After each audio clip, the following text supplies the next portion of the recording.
Buat kalian udah biasa belajar tajwid dimanapun, di kelas, di sekolah, di TPA, kalian mungkin udah biasa dengar istilah izhar, ikhfa, idgham, tapi kalian udah pernah dengar belum tentang yang namanya naber? Kalau di tempat kalian belajar ngaji itu dibahas tentang naber, kalian beruntung banget karena naber ini termasuk sesuatu yang paling jarang banget dibahas di kelas tajwid atau di tempat-tempat belajar ngaji. Makanya kesalahan banyak banget di seputar umat kita sekarang nih. Orang udah ada yang udah terkenal bacaannya, udah ngajarin ngaji juga, tapi mereka nggak ngajarin naber. Dan banyak juga yang udah ada rekaman-rekaman murotalnya atau rekaman-rekaman dia ngimam sholat gitu kan. Tapi pas kita dengar bacaannya Al-Fatihahnya misalnya, di Al-Fatihah itu ada naber, tapi nabernya itu nggak ada sama sekali. Naber itu seolah jadi kayak hukum bacaan yang udah terlupakan gitu loh. Makanya sekarang kita bakal ngejelasin sama kalian naber, agar pembahasan naber ini terus jadi eksis di kalangan umat muslimin. Let's go! Jadi naber itu apa sih? Apa sih itu naber? Kalau izhar kan jelas, idgham jelas, ikhfa itu apa, iklab juga gimana gitu kan. Kalau naber itu apa? Naber apa nih? Naber baru denger nih di kuping kita nih apa nih naber? Naber kalau secara bahasa singkatnya ya, itu artinya mengangkat sesuatu di atas kebiasaannya. Misal nih kalian lihat kucing jantan sama kucing jantan berantem di jalan. Kucing jantan nih pengen kawinin si betina nih, tapi kucing jantan ini gak terima karena dia naksir juga sama kucing betina nih. Terus kucing ini kan, nah itu suara yang nah itu naber. Terus misal kalian nonton MotoGP nih, nonton F1, pas mobil datang, mobil F1 datang kan di sirkuit ke daerah kalian duduk, itu suara, nah itu naber. Kalian lagi ospek misalnya di kampus-kampus, terus si apa sih cutting apa bahasanya lah, orang-orang yang ngerjain kalian pada kayak, woi, push up yang bener. Nah pas dia ngomong, nah suara itu naber. Kalau dalam ilmu tajwid, naber itu artinya mengangkat suara dengan tujuan menjaga atau memperjelas sifat huruf setelahnya, atau untuk menjaga maknanya. Karena ada beberapa ayat yang kalau kita nggak pakai naber di situ, maknanya bisa samar-samar di kuping kita, bisa jadi makna yang lain, bisa nggak tersampaikan makna yang seharusnya dibacakan di ayat itu. Sini deh biar gue perjelas sama kalian, di Quran tuh gimana sih contoh naber-naber di ayat-ayat Al-Quran. Contohnya ya, yang kita paling sering baca naber, tapi kita nggak sadar namanya itu naber, di Al-Fatihah. Shiratal ladzina an'amta 'alaihim ghairil maghdubi 'alaihim waladdallin. Di bagian olin, ngangkat sejenak itu namanya naber. Terus misalnya di surat Abasa, mata'an lakum wa li'an'amikum فَإِذَا جَاءَتِ الصَّاخَّةُ di sokhah gelombang tadi tuh suara itu naber namanya. Oke, langsung aja kita masuk ke pembahasan kita. Jadi dalam pembacaan Al-Quran ada 5 kondisi di saat ayat itu dibaca naber di situ. Setiap kondisi gue bakal kasih contoh banyak banget, jadi kalian tuh nggak salah lagi insya Allah pas baca. Jadi keep up sampai akhir video ya. Kalau misalnya agak lama, ini bener-bener dibahas semuanya tentang naber. Jadi kalian jangan sampai kelewatan sedetik pun. Yang pertama yaitu perpindahan bunyi mad ke huruf yang bertasydid, yang ada tasydidnya, ke selain huruf gunnah, yaitu mim sama nun. Tujuannya agar tasydid terbaca dan terdengar dengan baik. Jadi memperjelas tasydid deh di huruf setelahnya. Contoh yang pertama di ayat As-Saffat ayat 1. Was-saffati saffa, was-saffati saffa. Bukan was-saffati saffa. Kalau gitu kan nggak jelas. Ini setelah so yang panjang tuh yang ada matnya ya, itu fa-nya ada tasdid apa nggak ada tasdid? Kan nggak jelas kalau kita baca was-saffati saffa. Apa bedanya sama kalau nggak ada tasdidnya? Was-saffati saffa. Kan jadi nggak kedengeran tasdidnya, makanya kasih naber di situ. Wa batsa fiha min kulli dabbah. Nah kayak gitu. Terus di ayat terakhir Al-Mujadalah, la tajidu qauman yu'minuna billahi wal yawmil akhir yuwadduna man haddallaha wa rasulah. Terus contoh terakhir yang tadi di Abasa fa idza ja'atis sakhah. Nah kayak gitu. Kondisi kedua yaitu ketika waqaf. Waqaf tuh berhenti ya. Ketika waqaf di huruf yang ada tasdidnya, yang bertasdid selain huruf gunnah. Ingat ya, kalau gue bilang huruf gunnah berarti nun sama mim. Contoh ayat tentang berbakti pada orang tua. biar kita berkata-kata yang baik. Fala taqul lahuma uff.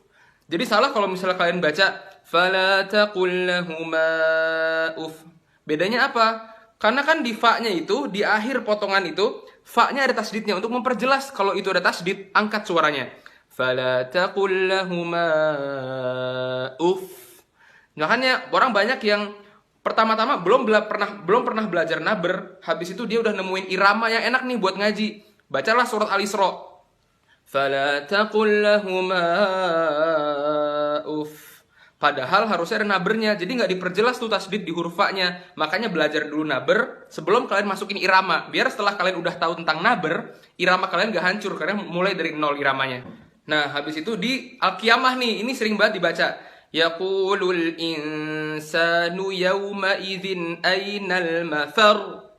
Ainal mafar. Jadi di akhirnya itu kan ada tasdidnya, mafar. Kalian angkat suaranya. Yaqulul insanu yawma idzin ainal mafar. Mafar bukan ainal mafar. Karena itu ada tasdidnya. Beda sama kayak ayat di Al-Qiyamah yang lain yang ro doang, ro sukun gak ada tasdidnya. Kayak kalla la wazar. Kalau wazar emang gak ada tasdidnya, makanya biasa aja. Tapi kalau ada tasdid kayak mafar, angkat suaranya. Terus kalau di surat Al-Qamar, wa kullu amrim mustaqir. Mustaqir. Nah gitu. Ada juga contoh di huruf lam. Fa illam yusibha wabilun fatol. Fatol. Bukan fatol, tapi fatol. Nah sekarang kondisi ketiga nih. Kondisi ketiga itu kondisi yang paling sering banget di Al-Quran. Paling banyak kita lewatin. Dan gak mungkin kita ngaji gak kelewatan nih yang kondisi ketiga ini. Yaitu pada huruf waw dan huruf ya yang bertasdid, yang diawali huruf apapun sebelumnya yang berharokat fathah, domah atau kasroh. Waw ya yang sebelumnya ada fathah, domah atau kasroh. Di ayat kursi, Allahu la ilaha illa huwal hayyul qayyum. Hayyul qayyum. Bukan Allahu la ilaha illa huwal hayyul qayyum. Hayyul qayyum. Tapi hayyul qayyum. Dihentakin sedikit, setengah detik aja dihentakin. Hayyul qayyum. Terus di Al-Fatihah, Iyyaka na'budu wa iyyaka nasta'in. Jadi kalau kalian mau ngasih irama apapun di Al-Fatihah, jangan pakai irama yang dia itu nggak pakai naber. Misalnya Iyyaka na'budu wa iyyaka nasta'in. Bacanya Iyyaka na'budu wa iyyaka nasta'in. Perjelas naber di situ. Contoh di huruf waw. Innallaha huwar razzaqu dzul quwwatil matin. Ini sebelumnya domah ya. Dzul quwwatil matin, bukan dzul quwwatil matin. Enggak. Cara mempraktekkan tasdid di situ dzul quwwatil matin, dzul quwwatil matin. Faman tatawwa'a khairan fahuwa khairul lah. Tatawwa'a bukan tatawwa'a, tapi tatawwa'a. Huwallazi yusawwirukum fil arham. Yusawwiru.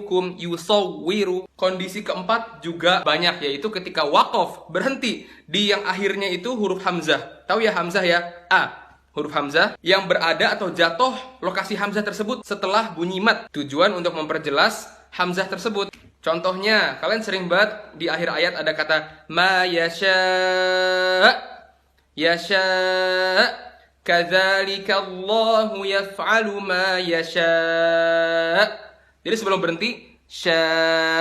Jadi pas ngerem itu udah setelah diangkat suaranya. Yasha. Ma amilna alaihi min su'. Jadi ngeremnya itu bukan bukan yang penting ditahan gitu aja, tapi ditambahin angkat suaranya sedikit, hentak sedikit aja. Alaihim dairatus sawu wa yakhshallaha min ibadihil ulama. Terus ada ayat lain yang ada kata auliya. Contoh lain di surat Fusilat ya. Qalu antaqana Allahu allazi antaqa kulla syai'.